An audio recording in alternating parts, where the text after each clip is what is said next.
What do obedient, Baptist, and articulate have in common? They all need to go out to vote to ensure their candidate wins. You see, no matter how much you pray, INEC doesn't count prayers. And for Gen Zs, no matter how much you tweet behind those hashtags and share those evocative photos and statistics, INEC has no polling unit on social media. Well, I'm glad because it seems like everyone now understands that these elections are critical for us to be where we want to get to as a nation. In the past 8 years, while we've made giant strides in some aspects, we seem to be behind the world in many more areas. While the likes of Thames won a Grammy and has further advanced our dominance on the global music scene, we are still lagging behind in way more important areas. For instance, only us as strike, insecurity, no electricity, no potable water, bad leadership, crumbling healthcare, fuel scarcity, terrible roads, and more recently, naira scarcity. God abeg o. This is why these elections are important. In fact, according to INEC, over 37 million people between the ages of 18 to 34 registered to vote in 2023.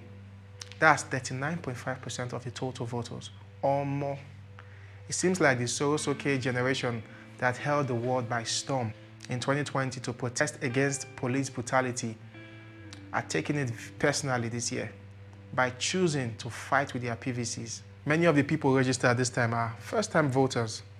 So that brings us to the main reason for this video. For those first-time voters, a little bit confused about, what to expect and how the entire process will go on that day, this video is for you. We've got your back as always.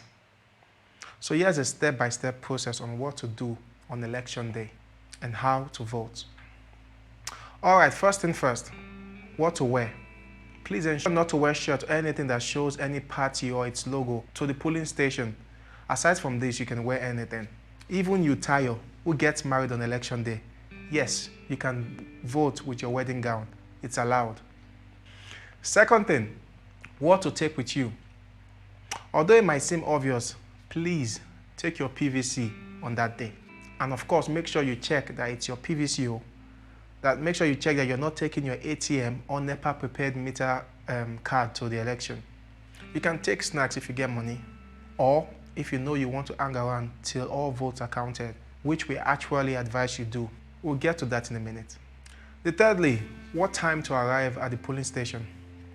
For voters, please arrive at your polling unit early enough, especially before 8 a.m. If you are a polling unit agent, you need to be there earlier. You'd be able to vote in time and leave on time too. According to INEC, voting will not start until 8:30 a.m. So why must you get there early, you might ask? You need to ensure that the column for registered voters on the BVAS is the same number of voters pasted on the wall on that day. Most importantly, the accredited voters must read 0. Yes, because accredited voters show voting has started. If it is not 0 and voting has not started, please shout and report to a policeman around. Also make sure that the result sheet and the ballot box is empty on that day before they start. Ask the INEC officials to show you. It's your right. Also check the ballot paper and make sure it's not stamped already. You have the right to, please, no rigging this time. Fourth thing, accreditation. Make sure your name is on the list of registered voters pasted on the walls around the polling station. Next, as you're being accredited, check if the accreditation was successful.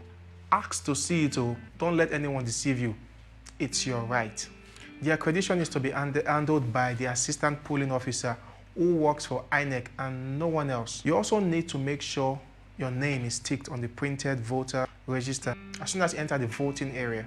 You must also make sure the back ballot paper given to you is stamped, signed, and dated by the polling officer. Ensure that you also get only one ballot paper per contested position.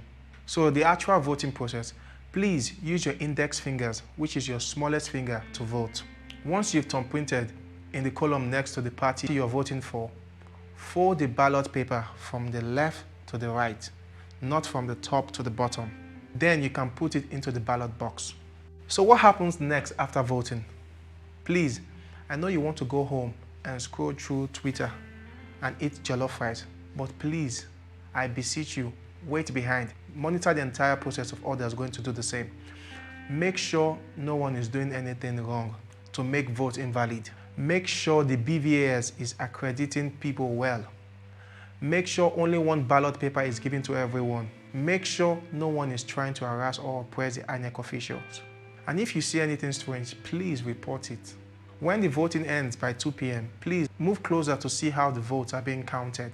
Please go out to vote. Registering to vote is not enough. You need to vote to change our country's fortune. According to INEC, Lagos State had 6 million registered voters in 2019. Yet, you want to know how many people voted in 2019? Take a wild guess. Barely 1 million people. These elections are like a pot of jollof rice. For it to turn out good, everything needs to go in. All of us need to vote.